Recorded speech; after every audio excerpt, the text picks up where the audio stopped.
Welcome to St. Louis on the Air. I'm Don Marsh.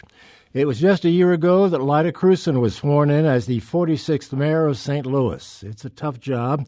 It has been quite a year in which the city's seen an unbroken chain of street violence, street demonstrations, important changes in key personnel, and much, much more. Mayor Krewson's taken some time to join us to look back on this year, and we'll look ahead as well. Mayor, thank you so much for being with us. Don, thanks for having me. I always enjoy being on with you. And we enjoy having you. How are you holding up? Oh, I'm doing great. Yeah. When you look back, is there a best moment, a worst moment that you reflect upon from time to time? Oh, a best moment. It's not a moment perhaps, but, the ability to bring together such a great team to work with me in the mayor's office and with the city. I mean, that was that's a good moment. We've got a great team of people who really are working hard every day to move our city forward. What about the other side of the coin? Oh, the worst moment. The Stockley decision, of course, that Friday morning at 8:30 or that was a challenging moment, I think, for everyone in our city. And the resulting unrest from that is very challenging. I mean, it was challenging for the people in the streets. It was challenging for the people at home. It was challenging for people who worked in businesses and owned and ran businesses. It was challenging for police. It was challenging for fire. So, it was a challenging decision, which, of course, we had nothing to do with, but nevertheless, that was the result. Are you confident that kind of thing, and I'm speaking now in terms of how it was handled, that kind of thing won't happen again? The Stockley decision? No, the judge's decision? No, the reaction to it by specifically the police. I think that, when you think about our police reaction to it, it was a very challenging situation for them. And there's been a lot of thought and a lot of training. And, I think our police do a good job. And so it's a challenging situation. I want to get back to some police and public safety issues in just a moment, but I have a list here of what I'm calling current events. Okay. I'd like to get a quick reaction to you from on these. Are you going to sign legislation on subpoena power for the Civilian Oversight Board? Oh, yeah. Okay. Sign bills setting goals for women and minorities in contracting projects? Of course. The Board of Aldermen is back in session as of today. Do you have any particular priorities for the session? Board of Aldermen back in session as of yesterday morning, yes.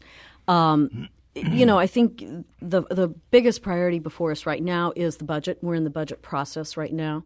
The budget's always board bill number 1, and so that'll be introduced probably a week from this Friday. They don't meet this Friday, so and then they'll begin the hearings on that. And I'm hopeful that they'll pass some of the things that are in that budget. What about the bill to expand the protest zones around places like Planned Parenthood? That I assume that's going to be coming back. Would you like to see it back? Well, it's really a bill to restrict the protest zone around Planned Parenthood. I think that is a really difficult.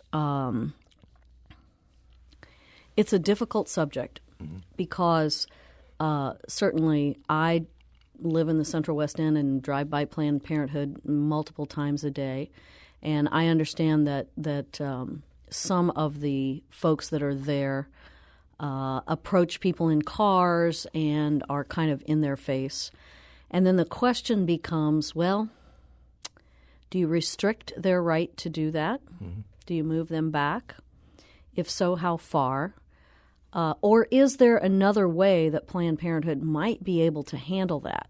I've always thought, and many people have heard me say this, that I wish Planned Parenthood would move their fence in on their private property a little ways so that if you're going into Planned Parenthood, you don't have to stop on the sidewalk. So I personally am looking for a solution to that issue that doesn't restrict First Amendment rights. Another issue that you've been taking some heat for recently, our friends over at Channel 2 have been doing some reporting on your office renovations. Elliot Davis, I think, has been active, as I'm sure you're well aware.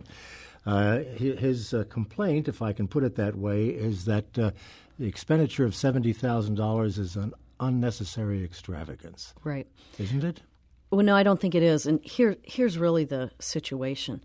I invite you to come over to City Hall and take a tour with me. And I wish I would have brought the pictures. I can certainly email them to you because there are some before pictures where, the wallpaper and the water that's coming in through the walls, that's eroding the wallpaper, that's hanging off in the mayor's office and in the lobby.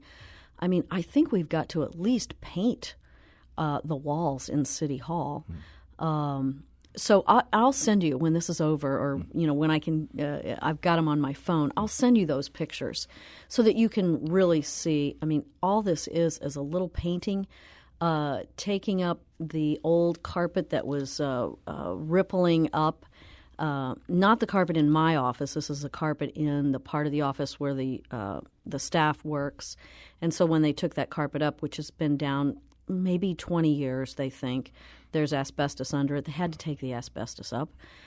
So quite honestly, I wish we had the money to take care of City Hall, to take care of our city buildings. We don't maintain them any place near as well as we should. Is that $70,000 an accurate figure? The $70,000 is the figure that the Board of Public Service calculated. Now, most of that time were for city employees who are going to be working there anyway, so it's their salaries and benefits. But instead of painting, somebody else's office, this time they were painting in the mayor's office lobby and in the mayor's office. So, yes, I would say it's an accurate figure because it was given to him by a director in our city. But frankly, I think we need to maintain our buildings. I think a lot of people look at this, however, and wonder about the timing of it because of what we're hearing out of Washington with regard to, $35,000 dining room sets over at HUD and $50,000 private telephone booths someplace else. I don't think there's even any comparison to that. I'm going to send you the pictures. I hope that you will post these pictures on your website because I'm going to send you the before pictures. And so then I think that there's no way that I'm looking around your office here. It's very nice. You've got some new carpet. You're in a new space. It's almost brand new. Even before, right. The carpet in the mayor's office, the red carpet in there, was put in when Vince Shamel was the mayor. It's been over, it's over 30 years old. So anyway, we're not replacing the carpet, that red carpet in the mayor's office. We took the asbestos out. We pay prevailing wage, by the way, which I would think that your listeners would want us to do, pay prevailing wage. So I think something as simple as painting our office is not at all excessive. Somebody came to me the other day and they wanted to wash the windows on the second floor around the mayor's office. But, of course, it would have cost the cost of it was $1,000, even though it was city employees doing it. I said, no, don't wash the windows. Now, isn't that kind of silly that we're in an environment where I know your windows are nice and clean, where we can't wash the windows without being, criticized? I've thought for years of the exterior of the building could use a good sandblasting, too, to clean that up. Well, it can't be sandblasted, as I understand it, because it is a sandstone. Oh. And it was cleaned, I'm told, about 40, 50 years ago, maybe 50 by now, with a chemical that has caused it to erode even more.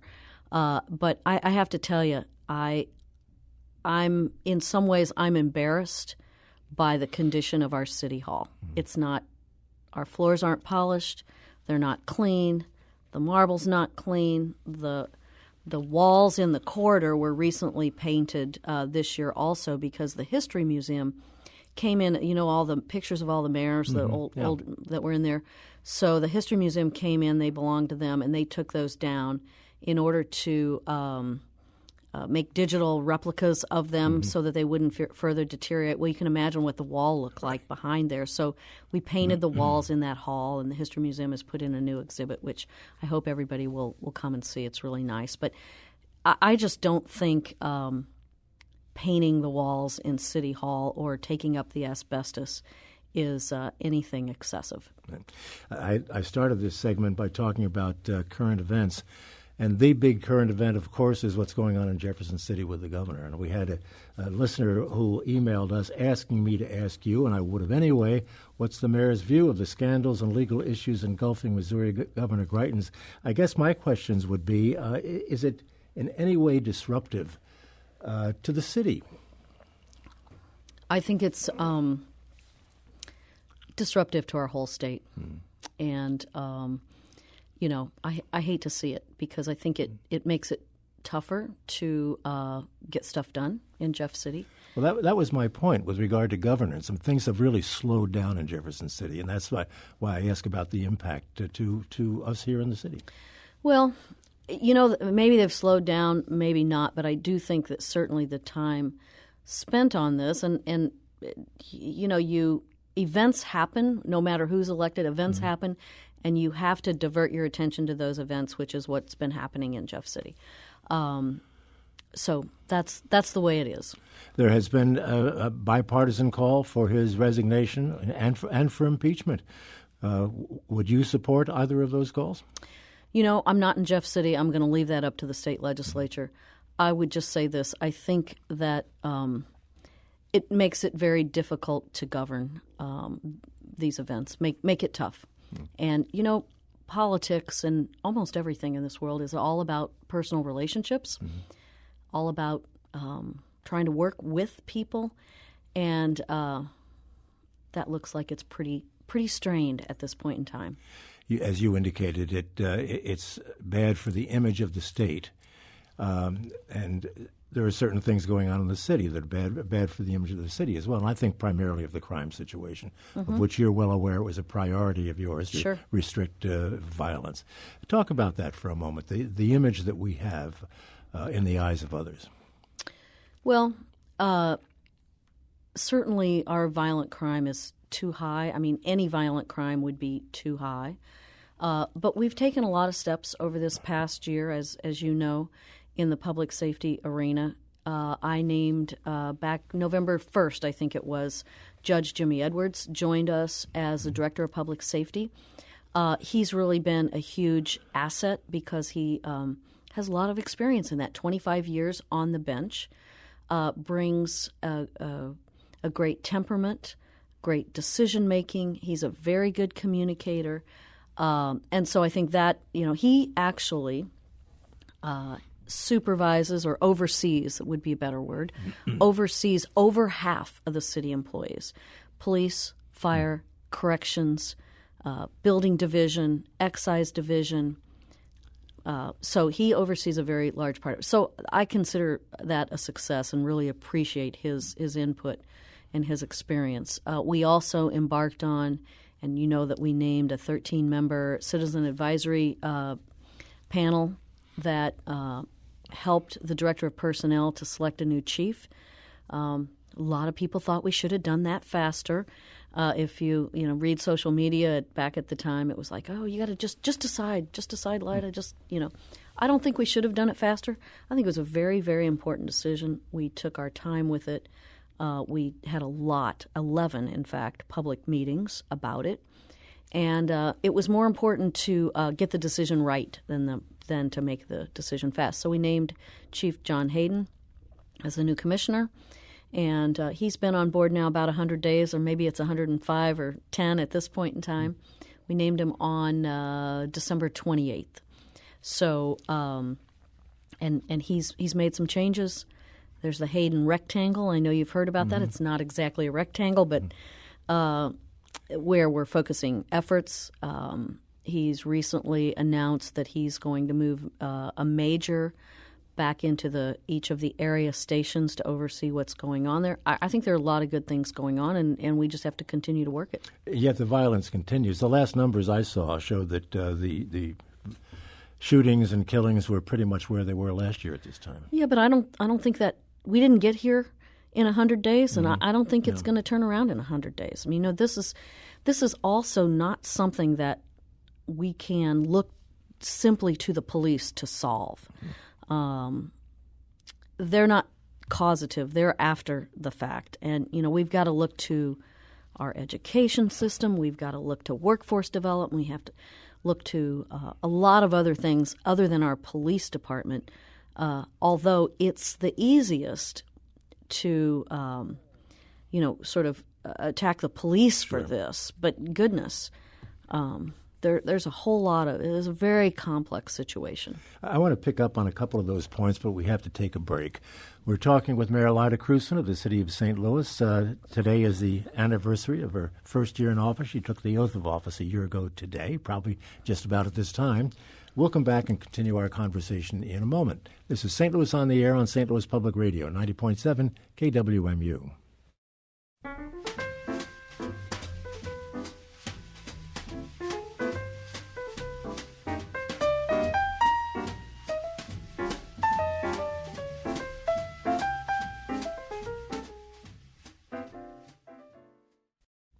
And welcome back to our conversation with Mayor Lyda Krewson of the city of St. Louis. We were talking about policing before the break, Mayor Krewson, and you said there are many other things that have to come into place in order to have an impact on the crime and violence problem. I saw in the paper this morning that there is a new neighborhood vacancy initiative that apparently is being worked on.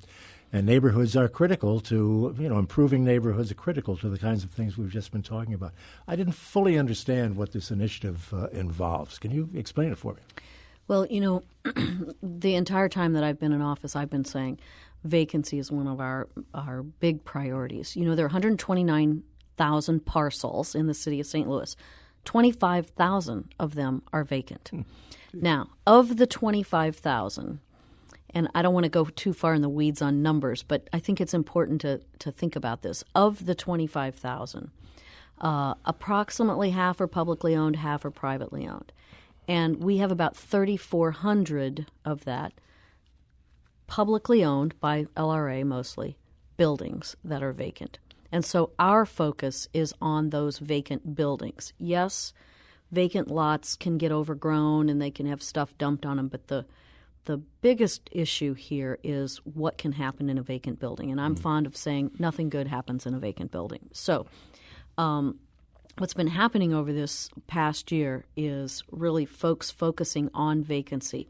One, for those buildings that can be renovated, that are not too far gone, we hope that folks will go on the LRA website and choose one of those buildings for themselves, buy it cheap, renovate it, move in, and occupy it. So one is sell those buildings. Two, for the buildings that are too far gone, that have no roof, that have a wall down, rather than leaving them stand there, we are asking the Board of Aldermen, when the budget goes to them, to budget $3,675,000, let's call it $3.7 million, for demolition of vacant buildings. Now, that'll demo about 400 or 450 buildings, which is not 3,400, but it's a start, and it's our intention to take down those buildings so that folks who live on a block with a vacant building that's really crumbling no longer have to have that. But vacant buildings, once they're demolished, become vacant lots. They do. And weeds grow, and that creates another kind of a problem, another problem to have to deal with. It is another kind of a problem, but it's not as big of a problem as a vacant building where people can go in and either live or use drugs or commit crime. I mean, yes, vacant lots also are not great. We have to cut them, and we spend millions of dollars a year cutting vacant lots. Not that well, I'll add, because we don't have the funds, frankly, to cut them like you or I might cut our yard. But vacant buildings are a worse issue than a vacant lot. And another project that would play into what we're talking about here is a cleanup campaign that I understand that you're pretty proud of talking about. Well, I think our city is not as clean as it should be, and it's not as clean as we want it to be. And so part of that was a result of years of not being able to keep our trucks running. We had a fleet of trucks that was, average age 20 years old or so. And so we were having a hard time with that. Now we are in the process of buying some new trash trucks. And, who knew that a trash truck costs $250,000, but that's what they cost.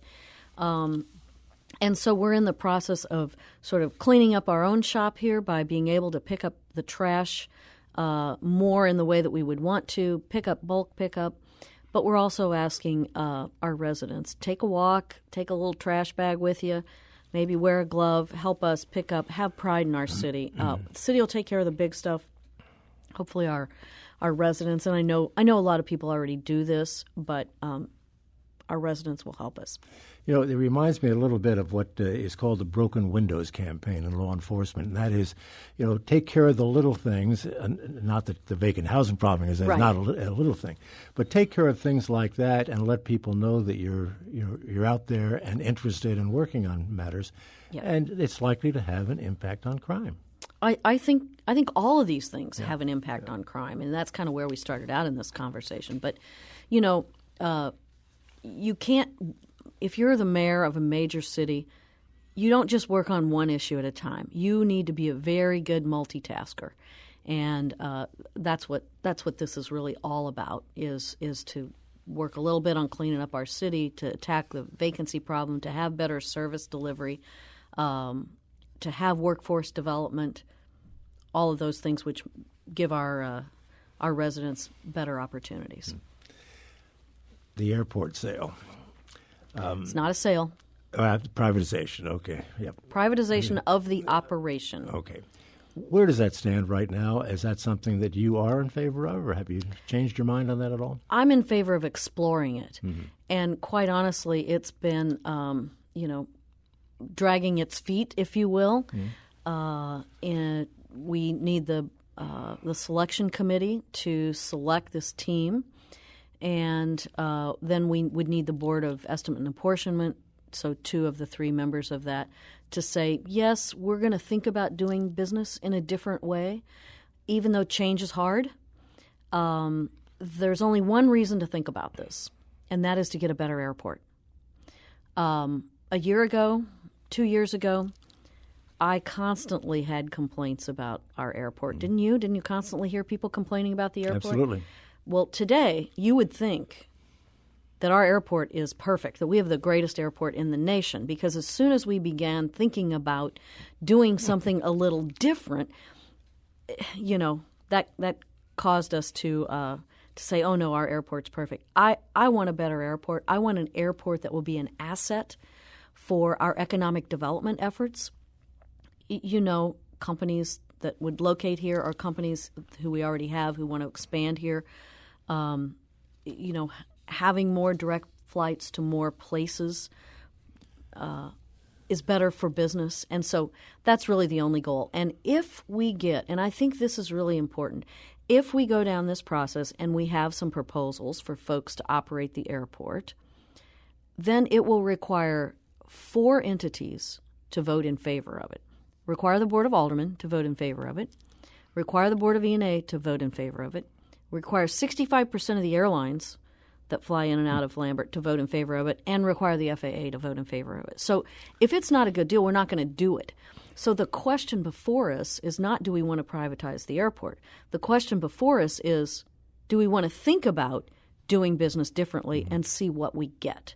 And I'm in favor of looking at the options. So you're just going to hold your cards and wait until see what happens with these other entities and research? Well, I think what it is does anybody want to operate our airport?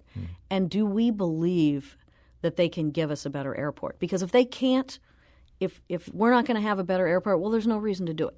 Has it worked in other places? Over half the airports in Europe are already privatized. So it's very common around the world. It is not common in the U.S. Didn't they try it in Puerto Rico or someplace and then basically had to bail out of it somehow? No, Puerto Rico is a privatized airport, and it's actually a much better airport today than it was.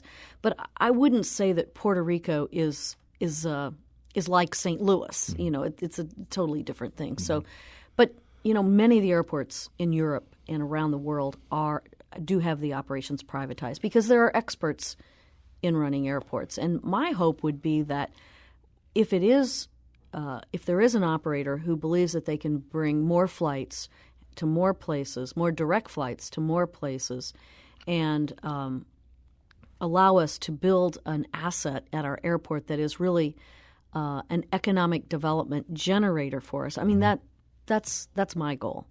I have in my notes here. I have why sell it when the economic profile has been getting steadily better over the last couple of years at the airport. Number one, we're not going to sell it. That's right. Okay, we're not going to sell it.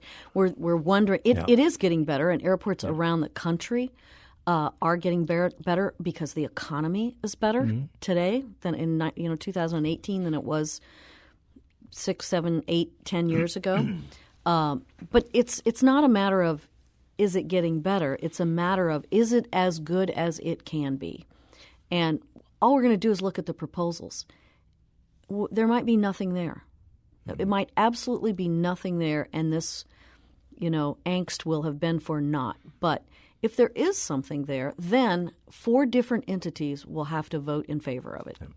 I'm going to tie a string around my finger, reminding me not to say sell the airport there anymore. You go. It's sort of an automatic knee-jerk response. Well, there are a lot of operations that are privatized. I mean, we already privatized, the food service at the airport. We don't do the food service there. We don't have the cleaning contract there, So there are a lot of things where specialists operate something and Sure. So. Yeah. I want to invite listeners into this conversation.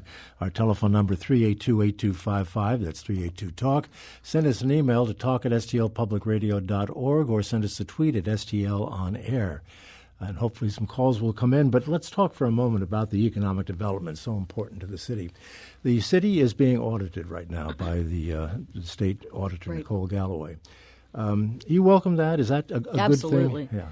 I am an old auditor. I know. Not an I old started- auditor. You're a former auditor. A former auditor. Well, it actually has been a long time ago, but I think audits are completely positive. And you want an audit because you want to do things better, and so I'm great with it. The auditors are they're in City Hall right now. They've been there a couple of weeks. They expect this is going to take a couple of years.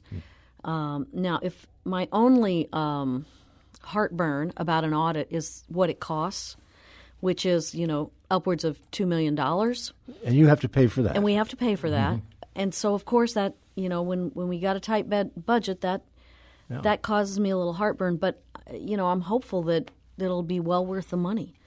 One of the things she's looking at, she was on the program a couple of weeks ago, and she is interested in looking into the TIF situation. And she, I think, in one of her recent reports, has indicated the city could maybe save $30 million by limiting the number of TIFs. What is your feeling about that? There are those who think that the future somehow is being mortgaged by these tax incentives.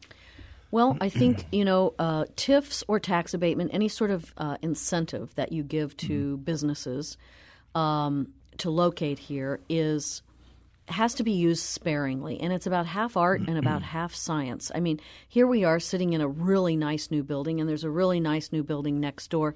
But these are not-for-profits, so they don't pay any taxes.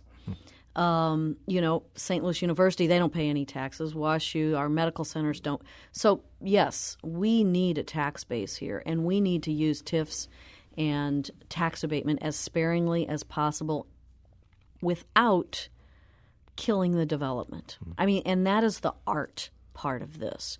And when we live in a region that is so fragmented, as we are, when you've got St. Louis City, St. Louis County, 80-something municipalities, if a developer needs an incentive, he can just go across the line, he or she can just go across the line to Clayton maybe and get the incentive.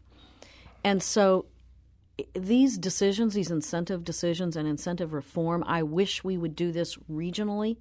I think that would, take the competing factors out of it. I want to give as little incentive as possible without killing the project. Are there any numbers out there indicating what the return is, the percentage of return or actual dollar numbers on TIFs and incentives? Well, I think it is a hard. I will use the Chase Park Plaza never had a TIF, but it had tax abatement. And many people would remember when the Chase Park Plaza was closed for 9 years and the curtains were flapping out the windows. And Maryland Plaza, which was adjacent to it, was mostly 90% empty. And so when you have a big, project like that, I personally think that for the last 10 years, the Chase pays 100% of its taxes now. But I think that was great because that incentivized develop around the Chase as well as bringing the Chase back to life. So I think it just depends on how the incentive is used. Yeah. We have a caller, Dwayne, calling from St. Louis, who I think maybe has something to contribute to this part of the conversation. So let's bring in Dwayne. You're on the air. Hello, thank you so much for having me. I had a quick question regarding the vacant homes in St. Louis City, along with the economic development plans. I'm a local realtor, and I was just curious if the city has ever considered partnering with local realtors to sell some of the city-owned properties that are with the LRA that are just sitting for so long. Along with, I sit on the Economic Development Committee for the St. Louis Association of Realtors, and I'm just curious as to what the conversation looks like between realtors and the city of St. Louis. Thanks, Dwayne, for that question. I think that's really a great idea. Now, we do have licensed realtors who work for LRA to sell these properties. These properties sell for $1,000 or $4,000 or $6,000. I mean, they're very low-priced properties for the most part. So I'm sure we would be very interested in working with you on that. But I will say that your commission probably won't be what you are hoping for. But I think it would be a great idea, particularly if realtors took an interest in an area, because by redeveloping an area, selling the LRA buildings and lots and redeveloping them and reoccupying them, we build a tax base and we build value in those homes. The value of the homes around the area goes up. So we certainly would welcome you to work with us on that. Dwayne, thanks for the call. We have to take another break. Let's do that now. Mayor Lyda Krewson is our guest on St. Louis on the Air. Back with more conversation in just a moment. This is St. Louis on the Air on St. Louis Public Radio, 90.7 KWMU.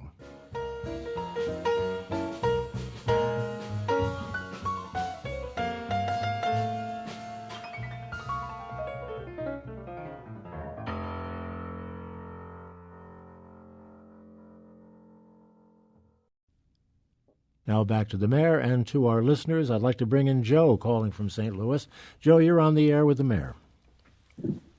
Hello, Mayor. And Don, Hi, I just had a question about blown debris and trash, especially on the vacant lots. I know the city tries to do all they can, and they only have so many resources. But is there anything new on the horizon to address the issue? Because we all know it makes people feel better if their neighborhood is clean. Absolutely. I mean, that one of the things that we're undertaking here, maybe you've heard about this, it's called City Block Blitz. And we are taking an approach of what I call the worst first, meaning the blocks that are most challenged and the alleys and the vacant lots. So 3 blocks a week are being cleaned up by the combination of city services.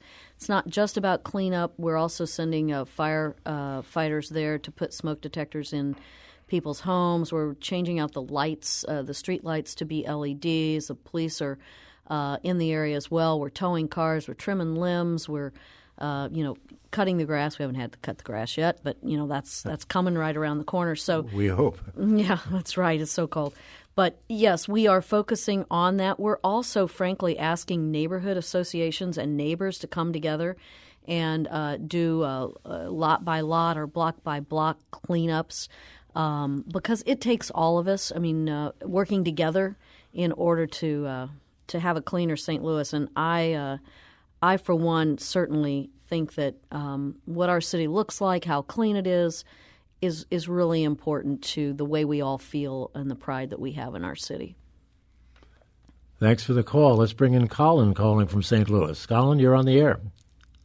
Yes, Mayor. I was at a recent neighborhood association meeting where you mentioned three issues that we're having problems with are the NAACP labeling St. Louis as a don't travel to zone, the vacancy, and crime, not being able to afford to have two cops patrol each neighborhood.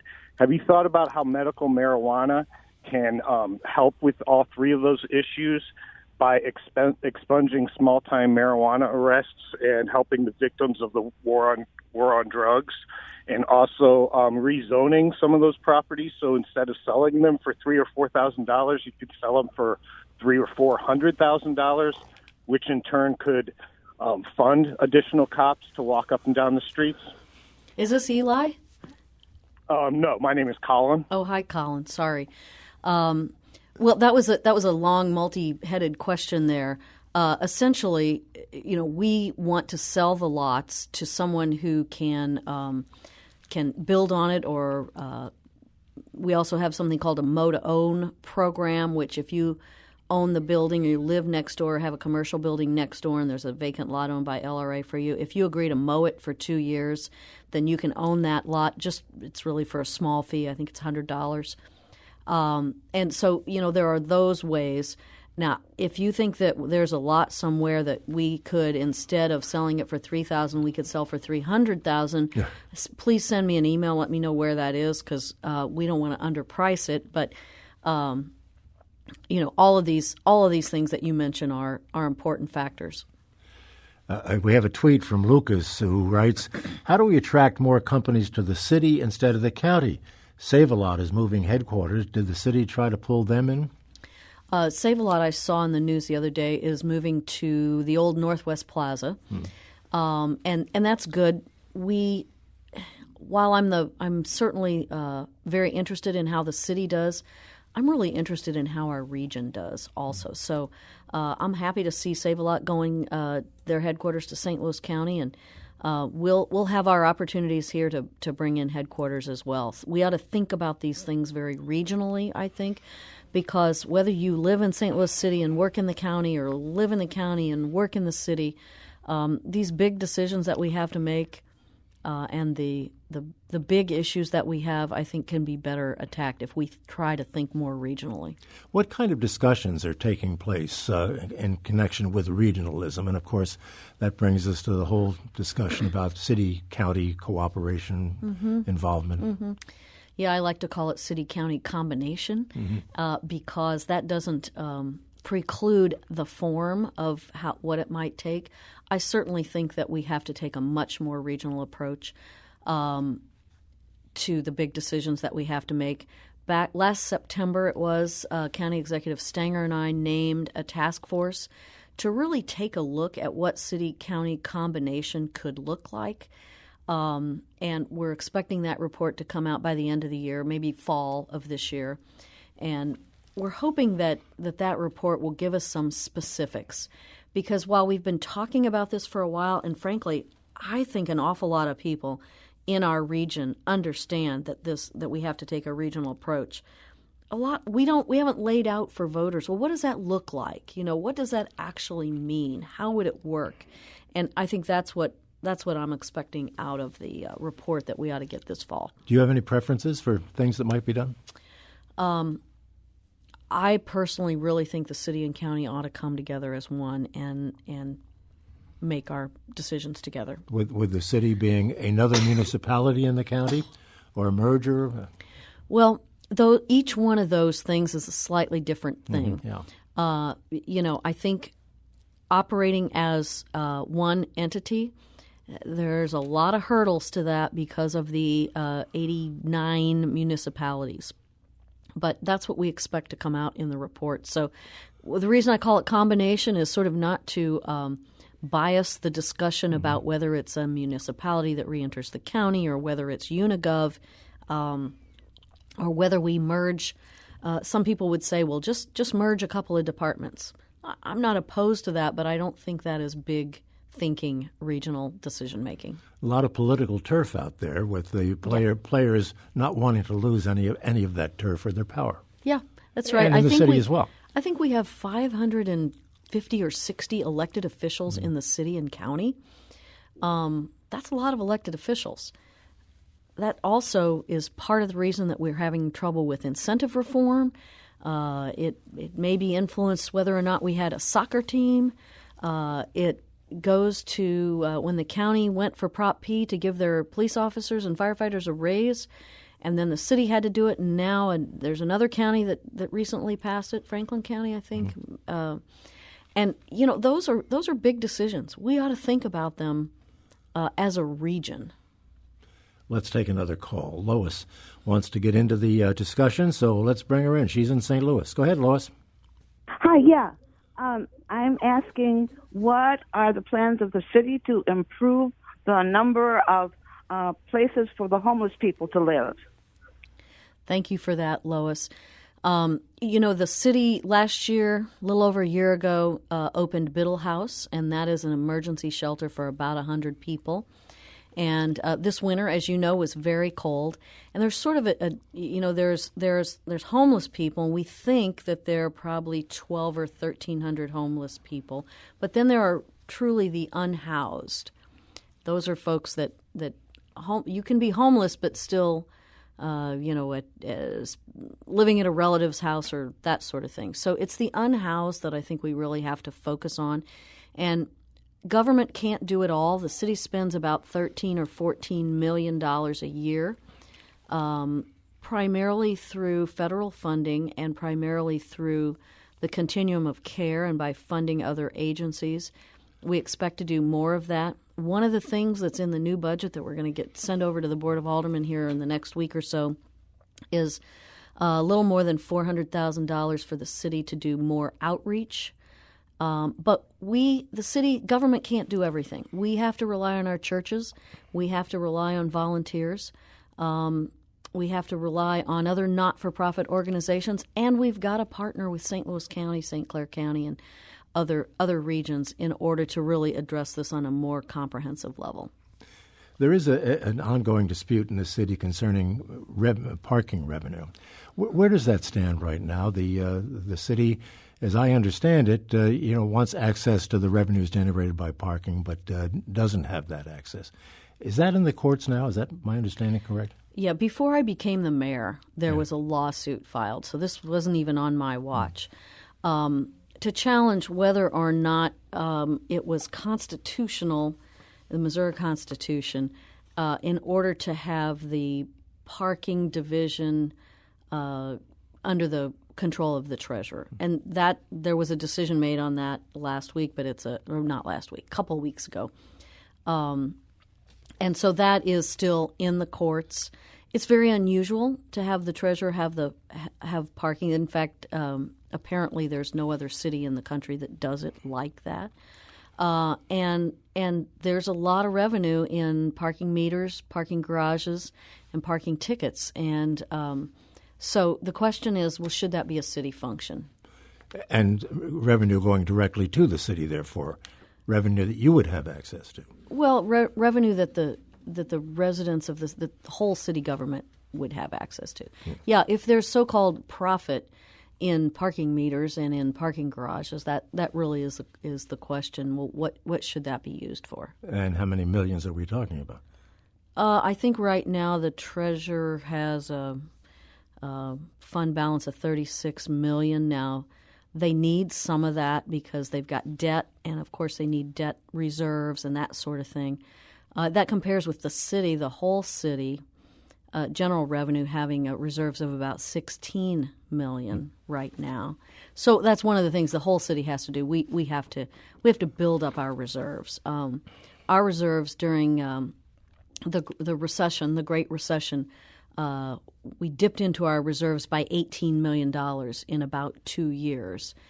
We wouldn't even be able to do that if we had a recession today because we don't have those reserves. So, the fiscal health of the city general revenue is not that great. It is getting better, but it's not where it should be. Well, this may cheer you up a little bit. Jay Ozier, president of the St. Louis chapter of Black Trade Unionists, supported Tashara Jones, the city treasurer, in the primary, and when she ran against you, but now sides with you on the flap with the treasurer over these revenues. Let's hear what Jay has to say.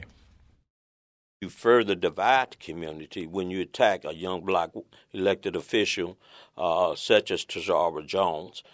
To me, is more of a waste of time, and that's want to be the big bad person in the house. Everything got to go through the mayor.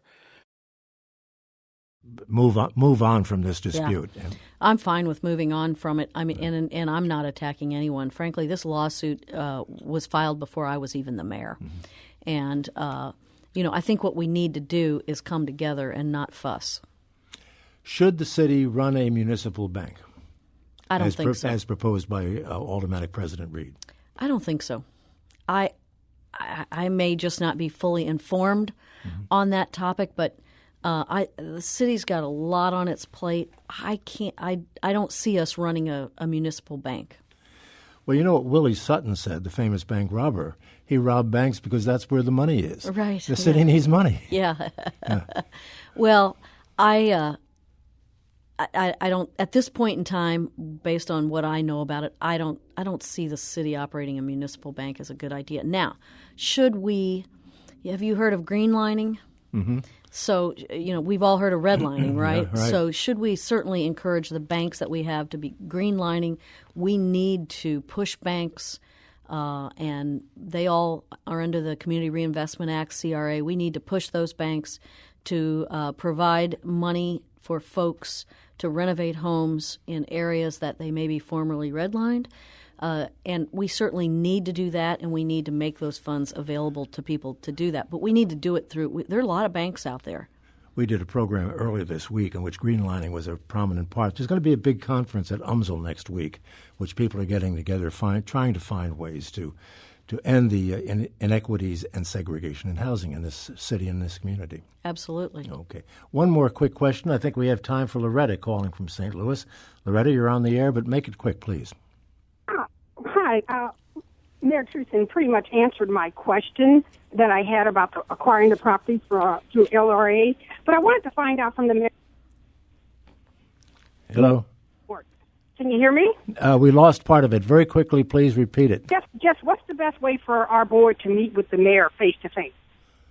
Which board is this, Loretta? The Museum of Black Inventors. Museum of Black Inventors Board wants to meet with the mayor. Yeah, that's fine. Happy to meet with you. I think, where is your museum located? We're located in the city of St. Louis in the Central West End. Yeah, I know. Whereabouts? 1996.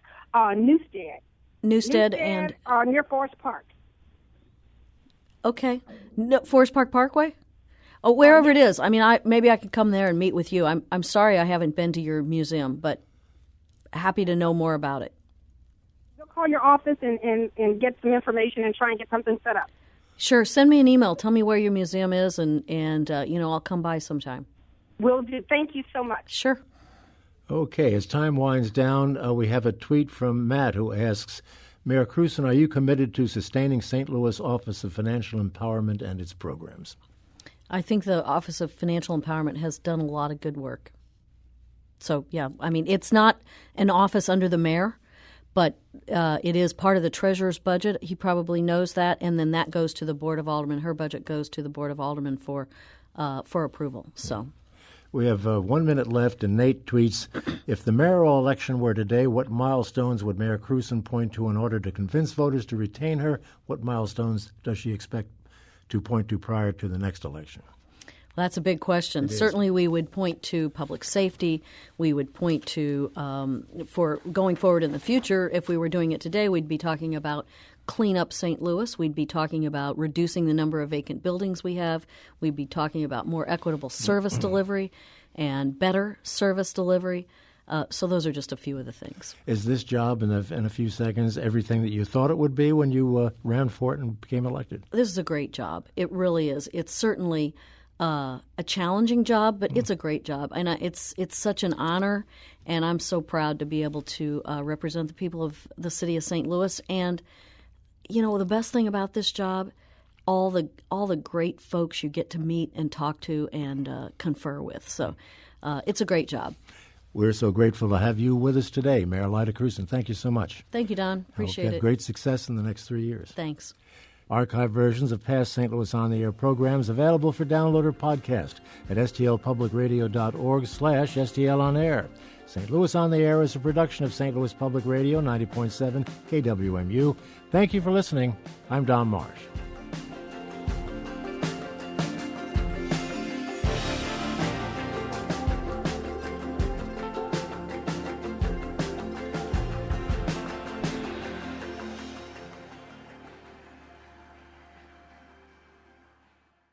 Support comes from the Missouri Forest Products Association, providing more than 41,000 jobs in the production of wood pallets, railroad ties, white oak barrels, hardwood floors, and more.